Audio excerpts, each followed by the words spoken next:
Hello बच्चों, क्या हाल है आप लोगों के। आज हम स्टार्ट करेंगे एग्जाम्पल नंबर 5 से। कल तक हमने एग्जाम्पल 4 निपटा दिए थे। अब इस वीडियो में आपको 5 से स्टार्ट करेंगे। एग्जाम्पल सारे जितने भी एग्जाम्पल होंगे उनको हम यहाँ पे आपको डीपली अच्छे से एक्सप्लेन करके बताएंगे। इफ एनी आपको कोई डाउट आता है तो आप कमेंट बॉक्स में हमें कमेंट कर सकते हैं, ठीक है। अगर कोई अदर क्वेश्चन में भी डाउट आता है तो वो भी आप उसमें मैसेज करके पूछ सकते हैं। स्टार्ट करते हैं एग्जाम्पल नंबर 5। आप लोगों की स्क्रीन के ऊपर एग्जाम्पल नंबर 5 दिखाई दे रहा होगा, ठीक है।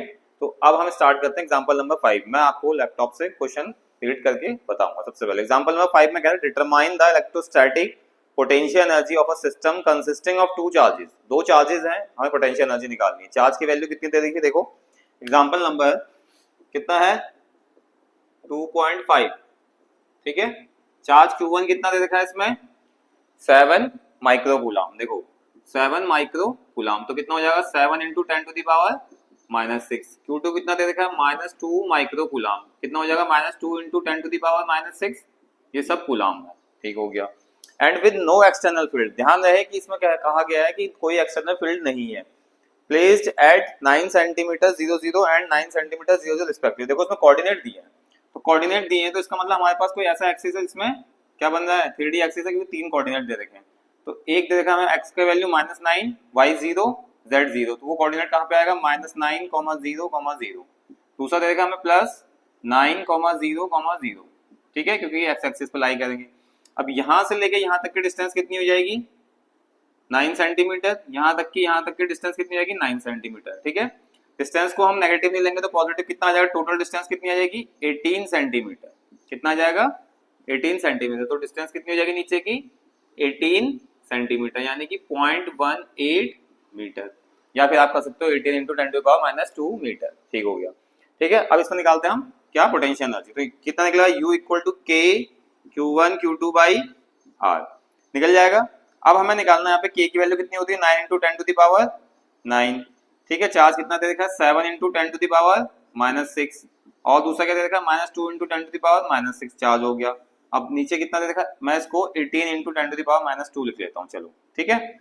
अब इसे सॉल्व करते हैं। देखो कितना आ जाएगा, माइनस पावर कितनी हुई 12, -12 प्लस 9 कितना हो जाएगा -3। तो 9 इंटू 7 इंटू 2 -9 इंटू 7 इंटू 2, ये हो जाएगा multiply by 10 to the power -3, ठीक। अब नीचे आ जाएगा तुम्हारा 18 इंटू 10 टू द पावर -2, ठीक हो गया। 9 1 जा 9, 9 2 जा 18, 2 से 2 कट जाएगा तो 7 आ जाएगा माइनस का, -7 ये ऊपर चले जाएगा, कितना हो जाएगा 10 to the power -3 multiply 10 to the power +2, तो -1 आ जाएगा। तो -7 इंटू 10 टू द पावर -1, तो कितना आ जाएगा -0.7 जूल। तो ये आपकी इलेक्ट्रोस्टैटिक एनर्जी रही इनिशियल वाली, ठीक है। अब देखते हैं अगला पार्ट। बी पार्ट पूछा है how much work is required to separate the two charges infinitely away from each other. वो कह रहा है कि कितना काम हम करें कि इन दोनों चार्जेस को हम क्या करें सेपरेट करें एक दूसरे से। चलो बी पार्ट देखते हैं इसका। बी पार्ट में क्या है, बी पार्ट में दे देखा उसने कि हमारे पास क्या निकालना है कि कितना वर्क डन करना पड़ेगा, ठीक है। तो वर्क डन क्या होगा, जितनी इनफाइनाइट एनर्जी होगी क्योंकि infinitely away from each other minus initial energy. तो इनिशियल एनर्जी कितनी आती है हमारी U1। इन्फिनिटी पे एनर्जी कितनी होती है 0, और इनिशियल एनर्जी कितनी होगी 0.7 माइनस का कितना हो जाएगा +0.7 जूल। यानी कि अब हमें इसमें अगर इनको सेपरेट करना है कि इसमें कोई इलेक्ट्रोस्टैटिक पोटेंशियल एनर्जी ना लगे तो हमें +7 देना पड़ेगा। तो नेट एनर्जी कितनी हो जाएगी 0 हो जाएगी, +0.7 -0.7।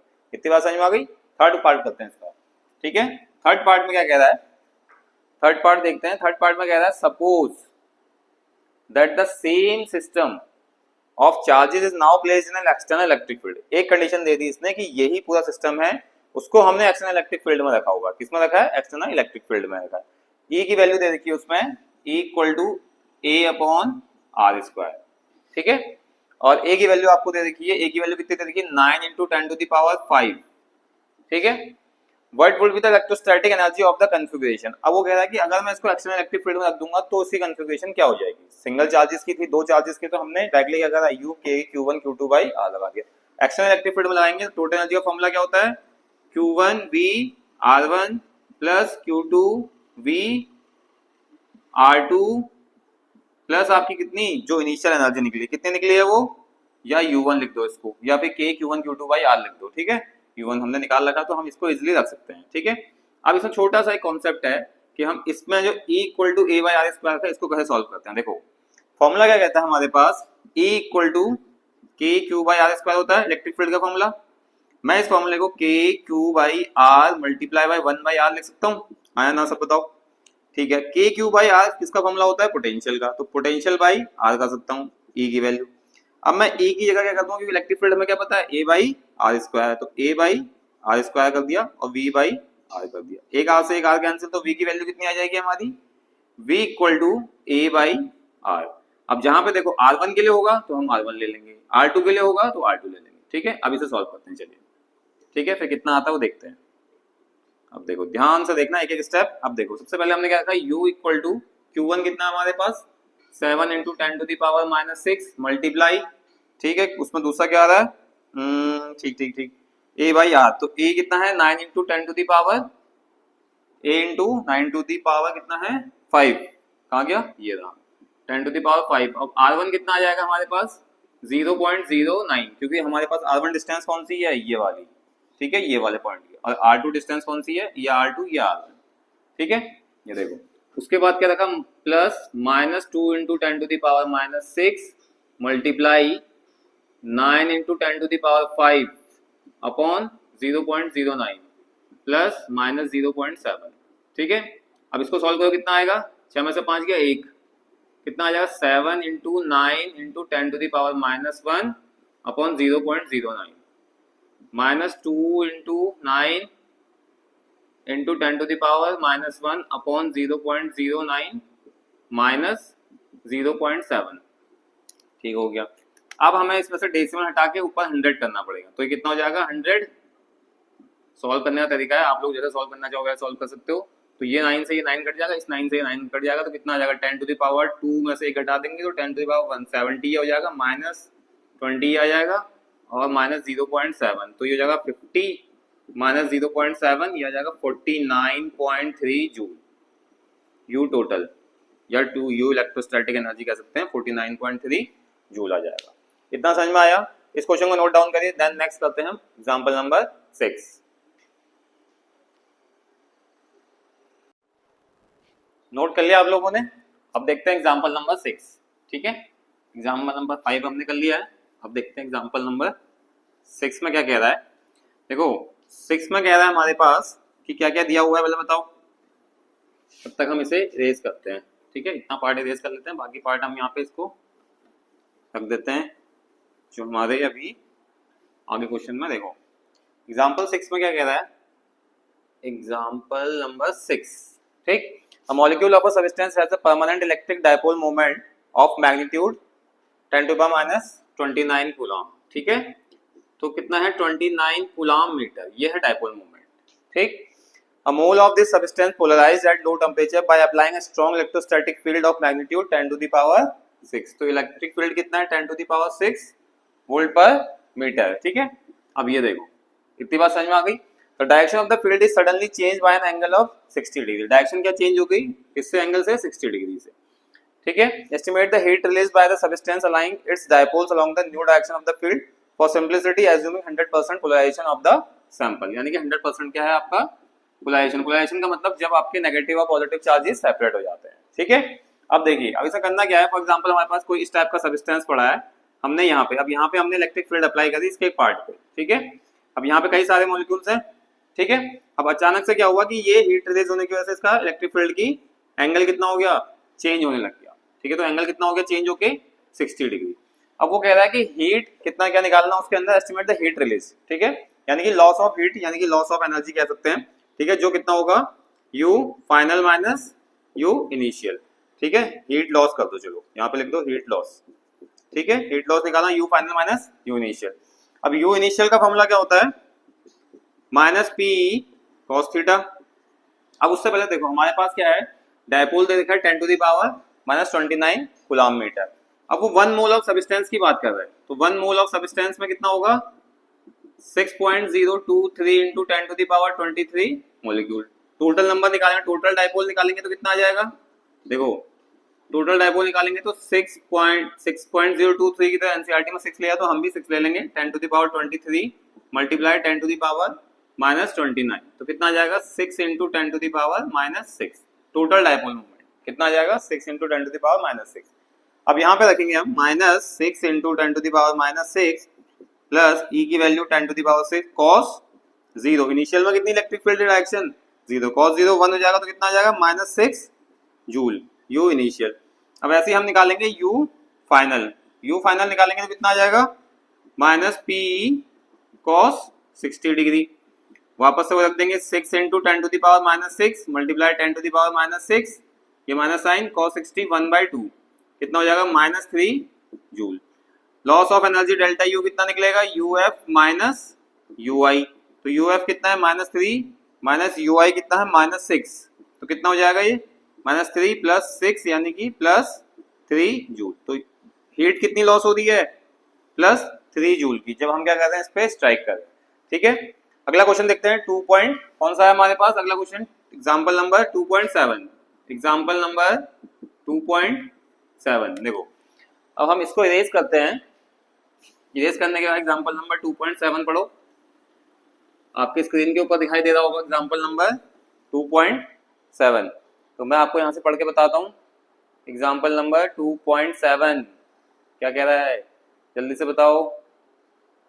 एग्जांपल नंबर 2.7 कह रहा है रीजनिंग वाले क्वेश्चन है। देखो हमारे पास पहला पार्ट है उसका, देखो 4 पार्ट है। पहला पार्ट में कह रहा है कि a comb run through one's dry hair attracts small bits of paper. सबसे पहला पार्ट है। देखो रीजन इसमें सिंपल सा है, तो ज्यादा लैंग्वेज कुछ लिखनी नहीं है, मैं आपको इजीली वे में समझा देता हूँ। देखो अब आपका क्या है, जो हेयर पे हम ड्राई करते हैं, ठीक है, कॉम्ब को ड्राई करते हैं, कॉम्ब को हम रब करेंगे तो क्या होगा, फ्रिक्शन की वजह से कुछ चार्ज क्रिएट होगा। चार्ज क्रिएट होने की वजह से क्या होता है, बिट्स ऑफ पेपर हमारे अट्रैक्ट करते हैं। ठीक है, पहला रीजन ये है। ठीक है, दूसरे वाले पार्ट में कह रहा है कि if what happens if the here is weight of the rainy day, अगर बरसात में हमारे बाल गीले होंगे, तो जब बाल गीले होंगे तो मॉइस्चराइज रहते हैं बाल, ठीक है, पानी रहता है उस पर, जिसकी वजह से रब करने से क्या होता है, फ्रिक्शन नहीं होता है, फ्रिक्शन रिड्यूस हो जाता है। फ्रिक्शन रिड्यूस होने की वजह से आपके गीले बाल पे बिट्स ऑफ पेपर नहीं चिपकते हैं। ठीक है, तो आप इसमें एनसीईआरटी का ही रीजन लिख सकते हैं, जो एज पर एनसीईआरटी दिया हुआ है।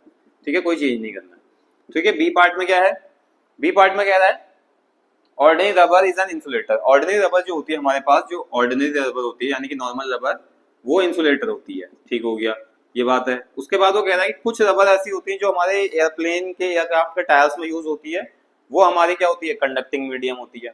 अब उसे कंडक्टिंग बनाने का रीजन ये है कि फ्रिक्शन की वजह से जब वो रनवे पे चलता है तो फ्रिक्शन की वजह से कुछ चार्जेस उसमें क्रिएट हो जाते हैं, तो एक्सेस अमाउंट ऑफ चार्ज ना हो जिसकी वजह से हमारे टायर पे आग ना लग जाए, इस वजह से हम उसे क्या करते हैं, कंडक्टिंग करते हैं। कंडक्टिंग होने की वजह से कुछ चार्ज उसके अर्थ में ट्रांसफर हो जाते हैं। ठीक है, तो ये इसका रीजन सीधे सीधे दिया हुआ है। ठीक है, एनसीईआरटी में लिखा हुआ है। देखो एग्जांपल में क्या क्या दिया हुआ है कि to enable the conduct charge produced by friction ground so as to static electricity accumulated में result in spark and result in fire. ठीक है, अगला क्वेश्चन क्या है, सेम क्वेश्चन है। सी पार्ट भी देखो हमारे पास, vehicles carrying inflammable materials usually having metallic ropes touching the ground during motion. वो भी वही है कि अगर हमारे पास कोई है, जैसे तेल के टैंकर होते हैं, तो टैंकर्स के नीचे टायर्स के पीछे क्या होता है, एक चेन लटकी होती है। तो चेन क्या होता है, ग्राउंडेड टच होती है। तो वो इसलिए होती है ताकि हमारे पास क्या होगा, जितना एक्सेस अमाउंट ऑफ चार्ज आएगा वो न्यूट्रलाइज हो जाए अर्थ के अंदर, इसमें ताकि उसमें फायर की कंडीशन ना बने। ठीक है, सेम क्वेश्चन है।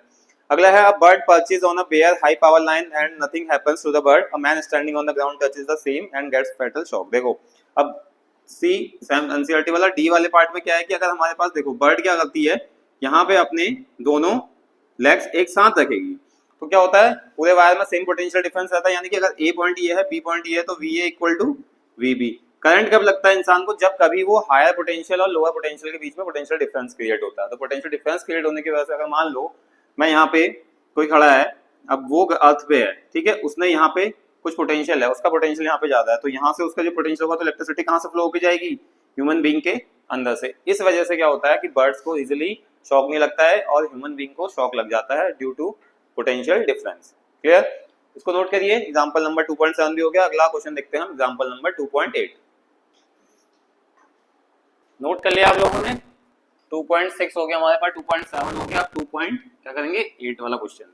ठीक है, 2.8 वाले क्वेश्चन में क्या कह रहा है, देखो सबसे पहले हम इसे इरेज कर देंगे। इरेज करने के बाद देखो जो आपके लैंग्वेज वाले क्वेश्चन है उसमें कहीं पे भी आपको कोई डाउट होता है कि इसका रीजन क्या है, प्योरली हम रिटर्न फॉर्म में आपको चाहिए, नहीं आ रहा समझ में, तो आप लोग कमेंट कर सकते हैं हमें। ठीक है, कमेंट करके हमें बता सकते हैं उसमें क्या प्रॉब्लम आ रही है। ठीक है, 2.8 क्या करते हैं एग्जाम्पल। 2.8 में क्या, slab of material dielectric constant K has the same area as the plates of parallel plate capacitor. ठीक है। एक क्या है आपके पास, कैपेसिटर है, ठीक, उसका कैपेसिटेंस क्या होता है, epsilon nought A by B. ऐसे ही आपके पास एक कैपेसिटर है, उसके अंदर एक डाइलेक्ट्रिक स्लैब डाल दिया। क्या डाल दिया हमने, डाइलेक्ट्रिक स्लैब डाल दिया, ठीक है। मैं इसको ऐसा करके लिख देता हूँ। टोटल हमारे पास क्या है, डी है। अब इसकी थिकनेस दे रखी है उसने 3/4 डी, 3/4 डी, यानी कि 3D/4 कह सकते हो उसको, ठीक है। Where D is the separation of the plates. How is the capacitance change when the slab is inserted between the plates. ये स्लैब इंसर्टेड करने के बाद हमें इसका सी डैश निकालना है। पहली बात, स्लैब वाले केस में क्या लेते हैं हम, C dash equal to epsilon nought A upon D minus T plus T by K, ये इसका फॉर्मूला होता है। क्लियर। उसके बाद हमें करना क्या है कि epsilon nought A D minus T की जगह क्या आ जाएगा 3D/4 प्लस टी की जगह क्या आ जाएगा 3D/4 के, ये आ जाएगा। अब इसको हमने सॉल्व करना, देखो अब सॉल्व करने के लिए यहाँ पे हम देखते हैं क्या निकल के आता है। C dash equal to epsilon nought A upon, नीचे से कॉमन ले लेंगे हम क्या, डी, डी कॉमन लिया तो कितना बच जाएगा 1 माइनस 3/4 प्लस 3/4 के, ये बच जाएगा। ये हमने नीचे से कॉमन ले लिया एप्सिलॉन नॉट और डी अलग से, ठीक है। अब सी डैश आएगा कितना रहेगा, epsilon nought A by D whole divided 4 minus 1 4 minus 3 by कितना हो जाएगा 1/4 प्लस 3/4 के, ठीक हो गया। ये भी रहेगा, इसको भी कॉमन ले लो, या फिर इसको ऐसा करते हैं, इसको ऊपर से ले जा लेते हैं, कॉमन लेने के बाद ऊपर ले जा लेते हैं, ठीक है। इसको क्या करें, कॉमन लेते हैं, फिर उसके बाद इसको ऊपर ले जा लेते हैं, तो कितना बन जाएगा epsilon nought A 4 times of, नीचे आ जाएगा डी, अंदर बच जाएगा क्या 1 प्लस 3/के, क्या बच जाएगा 1 प्लस 3/के, ये हो जाएगा 4 epsilon nought A whole divided by D K plus 3/के, ये के भी ऊपर चले जाएगा 4 epsilon nought A by D, ये आ जाएगा के भी यहाँ रहेगा, नीचे क्या आ जाएगा के प्लस 3। अब इसमें एक चीज देखते हैं हम कि 4k प्लस अपॉन के प्लस 3 एक साइड ले लेते हैं और epsilon nought A by D एक साइड ले लेते हैं। ये हमारा सी डैश निकल के आ रहा है जब हमने स्लैब इंसर्ट कर दिया। इतनी बात समझ में आ रही। अब हमने क्या करना है, ये epsilon nought A by D क्या होता है 4k k प्लस 3, ये epsilon nought A by D क्या होगा सी। तो ये सी डैश हमारा कब का निकलेगा, जब हम इस दो पैरेलल प्लेट्स के बीच में कोई स्लैब को इंसर्ट कर रहे हैं। क्या निकल के आएगा C dash equal to 4 times of K C upon के प्लस 3, यही आ रहा है 4kc अपॉन के प्लस 3, या सी नॉट जैसे एनसीईआरटी मान रखा तो आप सी नॉट भी मान सकते हैं, उसमें कोई गलत नहीं है, ठीक है। तो उसको नोट करिए, फिर उसके बाद पढ़ते हैं एग्जांपल नंबर कौन सा है हमारे पास 2.8 हो गया, 2.9 के लिए करिए। नोट कर लिया आप लोगों ने, देखो 2.8 हो गया हमारे पास, अब 2.9 करेंगे। क्या करेंगे 2.9 करेंगे, ठीक है। देखो 2.9 भी हमारा कैपेसिटर का क्वेश्चन है, तो क्वेश्चन आपको स्क्रीन पे दिख रहा होगा, क्वेश्चन आप लोग रीड करिए, क्वेश्चन में क्या क्या कह रहा है। देखो 2.9, ठीक है, ये है हमारे पास 2.9, ठीक है।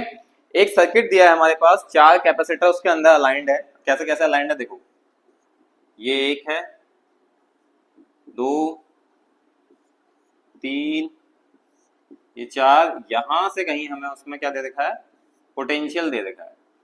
क्या दे रखा है, पोटेंशियल दे रखा है। पोटेंशियल कितना है 500 वोल्ट का, ठीक है। दूसरा हमारे पास क्या है C4 C1 C2 C1 C2 C3 C4 दे रखा है, ठीक है।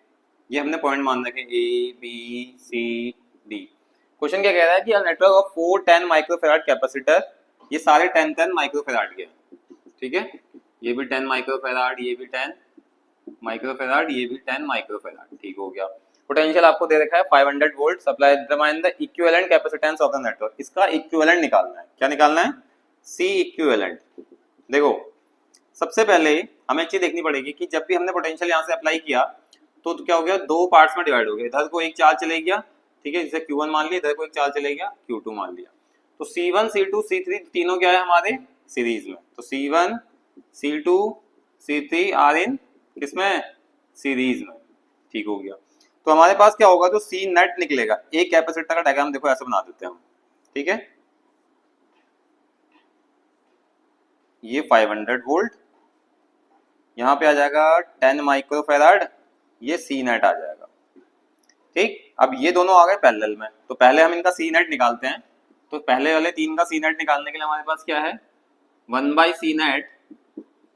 सीरीज का फॉर्मूला क्या होता है, सीरीज में फॉर्मूला क्या होता है बताओ, 1/C1 plus 1/C2 plus 1/C3। कितना आ जाएगा, 1/सी net equal to 1/10 plus 1/10 plus 1/10, तो 3 कितना होगा 10, तो 1/सी नेट है ये। हाँ, अभी सी नेट निकालोगे तो कितना आ जाएगा 10/3। अब देखो सी नेट की वैल्यू कितनी आ गई हमारे पास, 10/3 माइक्रोफैराड, ये भी 10 माइक्रोफैराड। अब सी इक्विवेलेंट निकालना है, क्या निकालना है, सी इक्विवेलेंट। दोनों पैरेलल में है, पहले का फॉर्मूला क्या होगा, सी नेट प्लस C4, तो सी नेट कितना है 10/3 प्लस 10, तो कितना हो जाएगा 30 प्लस 10, 10 प्लस 30/3, यानी कि 40/3, यानी कि 13.33 माइक्रोफैराड। ये सी इक्विवेलेंट हो गया। क्या हो गया, सी इक्विवेलेंट। ठीक है, ये मैं यहाँ पे देखो लाइन से खींच दी, तो ये ऐसे आ गया, पहला पार्ट आ गया। बी पार्ट देखते हैं, बी पार्ट में क्या कह रहा है वो, B the charge on each capacitor, note the charge on a capacitor is the charge on the plate with the higher potential equal and opposite to the charge on the plate with lower potential. देखो charge दिया, मैंने आपको पहले बोला था कि इसमें एक चार्ज आएगा Q1, इसमें एक चार्ज आएगा Q2। ठीक है, हम यहाँ पे फॉर्मूला लगाएंगे Q equal to CV, Q equal to CV। अब अगर मुझे Q1 निकालना है, क्या निकालना है Q1, तो सी नेट, ठीक है, सी नेट इंटू V। अब सी नेट हमारे पास कितना आ रहा है बताओ, इस वाले में कितना आएगा सी नेट, कितना कैपेसिटेंस होगा, तो 10 कितना आ रहा है बताओ। देखो इस वाले का सी नेट अलग होगा, इसका सी नेट अलग होगा, तो 10 इंटू 10 टू द पावर -6, ये कितना आ रहा C net 40.3 into 10 to the power -6 multiply by 500, कितना आ रहा है, देखो इस वाले में आएगा 10 इंटू 10 -6, तो कितना आ जाएगा 5, 10 आएगा इसका, सी नेट कितना आएगा इसका 10, 10 to power -5, 10 to power -5 into 500, तो ये कितना हो जाएगा 5 इंटू 10 टू दी पावर, 2 कम हो जाएंगे तो -3, ये कितना आ जाएगा Q1, किसके लिए, इस वाले के, इस वाले के लिए, इस वाले के लिए Q1 निकल जाएगा। ठीक है, अब Q2 देखते हैं ऊपर वाले के लिए। अब Q2 कितना आएगा दूसरे को, देखो Q2 आ जाएगा तुम्हारा, इसका नेट कैपेसिटेंस कितना है इन दो तीनों का, 10/3 into 500 into 10 to the power -6, कितना हो जाएगा 3, तो कितना जाएगा 1/3 मल्टीप्लाइड बाई 10 की पावर -3, तो कितना जाएगा 3.33। हाँ Q2 कितना जाएगा, Q1 देख, Q1 सही आ रहा है इसका, Q1 चेक करो आप लोग, 5 इंटू 10 टू दी पावर -6 आ रहा है। ठीक है, 500 इंटू 10 टू दी पावर 3, ये कितना आ रहा है हमारा 1.7, 1, ये तो सही हो गया। ठीक है, 1.7 into 10 to the power minus, जो एनसीईआरटी में दिया -3 कूलम, देखो ठीक है, ये आ गया, ये कितना आ जाएगा 5/3, 5 भी तो है, 10 टू पावर -3 आ गया, तो ये Q2 आ गया। और ये वाला कितना आ जाएगा आपका 5 इंटू 10 टू पावर -3 Q1, कितना ही आ रहा है, देखो सही आ गया, ये चार्ज हो गया। ठीक है, चार्ज के लिए कूलम यूनिट लगा दी, कूलम लगा दे दोनों के लिए। 2.9 एग्जांपल हो गया, इसको नोट करिए, फिर 2.10 करते हैं। चलिए नोट कर लिया 2.9। अब देखो 2.10 जो है हमारा लास्ट एग्जांपल, ठीक है, ये भी आपका कैपेसिटर पे बेस्ड है।